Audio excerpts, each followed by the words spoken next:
Hi friends, welcome to MJ pages. இன்றைக்கி நம்ம பார்க்கக்கூடிய டாபிக் நீயா நானா கோபிநாத் பற்றிய வாழ்க்கை தொகுப்பு. நீயா நானா ஷோ மூலமாக எல்லாத்துக்கும் பரிச்சயமான முகமாகினார் நம்முடைய கோபிநாத்.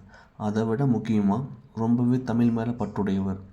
ஏன்னா அவர் பேசுகிறப்ப அவருடைய தமிழ் உச்சரிப்பு, தன்னை ப்ரெசன்ட் பண்ணிக்கக்கூடிய விதம் ரொம்பவே அழகுன்னு சொல்கிறத விட பிரமிப்பாக இருக்கும். இதே மாதிரி ஸ்டேஜில் ஒரு டாபிக் எடுத்து பேசுகிறப்ப அதை நேர்த்தியாகவும் நம்மளை சிந்திக்க வைக்கக்கூடியதாகவும் இருக்கும். கோபிநாத் டிவி ஆங்கர் மட்டும் இல்லைங்க, அவர் radio jockey, journalist, news presenter, எல்லாத்தையும் விட முக்கியமாக அவர் ஒரு ரைட்டரும் கூட. இவரை இப்படி சொன்னாதான் எல்லாத்துக்கும் தெரியும், நீயா நானா கோபிநாத். ஏன்னா அந்த ஷோ மூலமாக தமிழ்நாட்டில் இருக்கிற பட்டி தொட்டி எல்லாம் பயங்கரமாக ஃபேமஸ் ஆனாருங்க.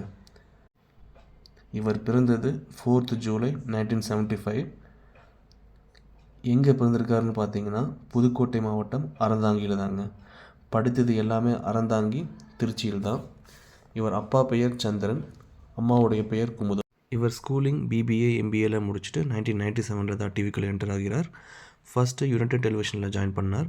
அதுக்கப்புறம் ராஜ் டிவி, ஜெயா டிவி, என்டிடிவியில் ஒர்க் பண்ணிவிட்டு இப்போ கரண்ட்டில் விஜய் டிவியில் ஒர்க் பண்ணிட்டு வராரு.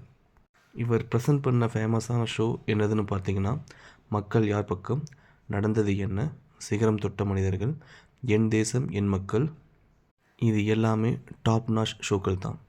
இதில் டாப் மோஸ்ட் எதுன்னு பார்த்தீங்கன்னா நீயா நானா தான். ஃப்ரெண்ட்ஸ், நான் முன்னரே சொன்ன மாதிரி இவர் ஒரு ரைட்டர். இதுவரை 5 புத்தகங்கள் எழுதியுள்ளார். அதில் குறிப்பிடத்தகுந்தது தெருவெல்லாம் தேவதைகள், ப்ளீஸ் இந்த புத்தகத்தை படிக்காதீங்க, நீயும் நானும், நேர் நேர் தேமா, நிமிர்ந்து நெல் போன்ற புத்தகங்களை அவர் எழுதியுள்ளார். அதுபோக சில படங்கள் நடிச்சிருக்காரு. அதில் குறிப்பிடத்தகுந்தது எதுன்னு பார்த்தீங்கன்னா மாமன்னன், தோனி, நிமிர்ந்து நெல். ஒவ்வொரு செலிபிரிட்டிக்கும் ஒரு தனித்தன்மையான விஷயங்கள் இருக்குது. அதில் குறிப்பிடத்தகுந்தது இவருக்கு என்னென்னு பார்த்தீங்கன்னா மோட்டிவேஷன். இப்போ யாராவது டவுனாக ஃபீல் பண்ணாங்கன்னா இவர் பேசுகிறது கேட்டால் போதுங்க, ஒரு பாசிட்டிவ் எனர்ஜி வரும். அதுக்காகவே பல காலேஜஸில், யூனிவர்சிட்டியில் இவரை கெஸ்ட் ஸ்பீக்கராக இன்வைட் பண்ணுறதை நம்ம பார்க்கலாம். அடுத்தது நீயா நானா 2006 ஆரம்பித்தாங்க.